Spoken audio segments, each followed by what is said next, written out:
Now the next world in the Quran is quite descriptive. And traditionally the Europeans often had a difficult time with it because there are aspects of it that are quite sensual. Right? The idea of gardens under which rivers flow, of fruits, of maidens and beautiful youth, and these type of things. So this idea of an akhirah is being introduced into the Arabian culture.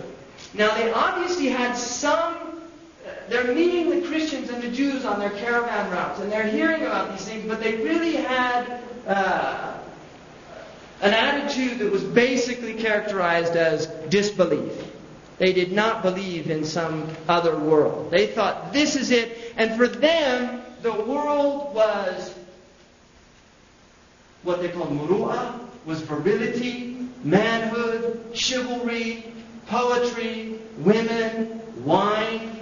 This was really the environment of the era. And they praised these qualities, and they praised these aspects of the world. And much of their poetry is about wine and women.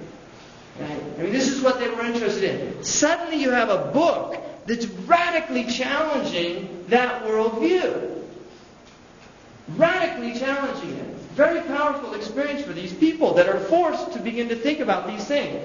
Now, for the first 13 years, the Prophet is persecuted in Mecca. During this time, these people were learning the Quran that was being revealed by memory. The Quran was not revealed linearly, which is important because it's not a linear book. And that's something, if you really want to understand the Quran or be able to read it, you have to surrender your desire for linearity. Right? Plato would probably have been able to read the book. Aristotle, definitely not. Very hard time with this book because it does not begin in the beginning and end in the end. It just doesn't work like that. So in a sense, what the Quran really is demanding from people is that they submit to the book itself. And I think it's very fascinating that the first verse of Quran after the opening chapter is Alif Lam Mim. 3 letters, nobody knows what they mean.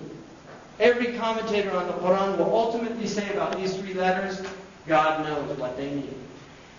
Now, it's a very interesting phenomenon to open up a book and the first 3 letters that you read, nobody knows what they mean. And I think part of the message there is to let us know that there's a lot of things that we don't know. And if we're not going to admit that as a starting point, we're not going to benefit from this book. If we're going to go to the book filled with ourselves, and we're going to superimpose upon the book our own ideas, then we're not going to get anything out of the book. So the book, for the 13 years, these Meccan verses are being revealed. Now if you look at the Meccan verses, they are, even though there are 85 of the chapters in Quran are Meccan. 85. 39 of them are Medina. Only 11 out of the 30 parts of the Quran, equal parts, are from Mecca. Only 11. 19 are from Medina. So the Meccan surahs or chapters are very short. And they tend to fall towards the end of the book, even though they were revealed in the beginning of this dispensation. So although the Meccan verses are the first verses, they are generally the ones that are found at the end of the book, which is very interesting. And when Muslims learn the book by heart, they will generally begin at the end. That's where they'll begin. They'll begin with the last 30th of the Quran. Now the next idea that is being introduced is the idea of what's called Sa'ah. And Sa'ah means the end of time. Now the Prophet Muhammad, peace be upon him, his understanding of himself was that he was the first sign of the beginning of the end of the worldly existence of this Adamic species. He actually viewed himself as the first sign. In other words, all traditions that were based on revelation, according to the Islamic tradition, were basically experience will come to an end. And this is why within the Jewish tradition, you have an apocalyptic vision. Within the Jewish tradition, you have an apocalyptic vision. Within the Hindu tradition, you have an apocalyptic vision, the Kali Yuga period, the last period of man. Within the Buddhist tradition, you have an apocalyptic tradition. And in many of the more tribal-based traditions, within the Hopi tradition, the Kawanaskatsi, the last period in the Hopi tradition, when everything gets out of control, within the Mayan, all these different peoples had an idea of some apocalyptic end. The apocalyptic ending in the Quran is talked about in terms of a sa'a, which is the last moment. It's the last moment. And the Prophet Muhammad talked about signs, and the Quran mentions signs of this time. And so this was also... Now ultimately, the end of time for the Muslim, in reality, is the end of our own individual life. That is our end of time. When I die, my worldly time is over. And so, in a sense, the Quranic view was trying to bring people into a type of presence of the imminence of death. That death is imminent. That death is not something in some distant future. So for 13 years, this was the focus. After 13 years, the Quran is basically being memorized. And if you live with oral peoples, people that really still maintain these traditions, and I know Dr. Suleiman Yang, who's from Africa, and knows in the West African oral tradition, there are peoples that will recite epic poems of tribes. If they don't recite them exactly as they learn them, then they literally lose their job. They can't be a storyteller. So the Arabs were people that memorized poetry and related poetry exactly to them. They had phenomenal memories.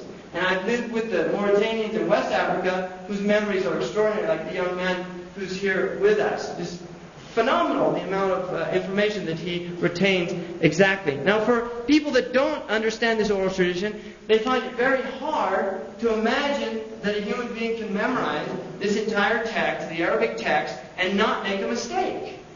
Now I can bring that young man here, and I can read the Quran, and I can purposely leave out a verse, and he'll correct me immediately. Now the other thing that's interesting about the Quran is for people who memorize it, and even parts of it will quickly learn that the Quran is a self-correcting book because it has a very unusual rhythm that if you find a verse moves out of sync, suddenly you're aware, I've said something wrong. And I'll give you an example.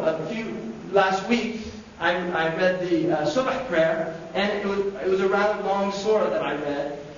And at the end of it, I said a verse that is actually out of the Quran, but it wasn't the verse that went in that place. And it used almost these same words. And that morning, probably for the next half hour, something was bothering me, and then I realized what it was. I said the verse wrong. And I corrected myself. Nobody corrected me in the prayer, but I corrected myself.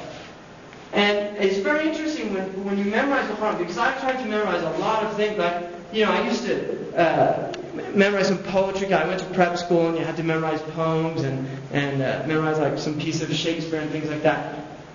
The really interesting thing about it is that the Quran, one, is facilitated. It's very easy to memorize. It's not hard to memorize for many, many people. And the other thing is, it's actually quite difficult to forget it if you will recite time limits, repeat it every once in a while. It's very difficult to forget. But the Hafiz, or the one who preserves the Quran, is somebody who has memorized it by rote. It usually takes about, in the Indian subcontinent, they'll do it years. In Mauritania, they have more rigorous standards because they have other things to learn than just rote memorization. They usually take about 4 years doing it, and they do it when they're children. The Arabs, they say memorization in youth is like carving in stone, and memorization in old age is like painting on water. And one of the scholars, they said it's not that the memory is gone. It's that we've got too many worries when we get older. Children, they don't have to worry, so it all just sticks there.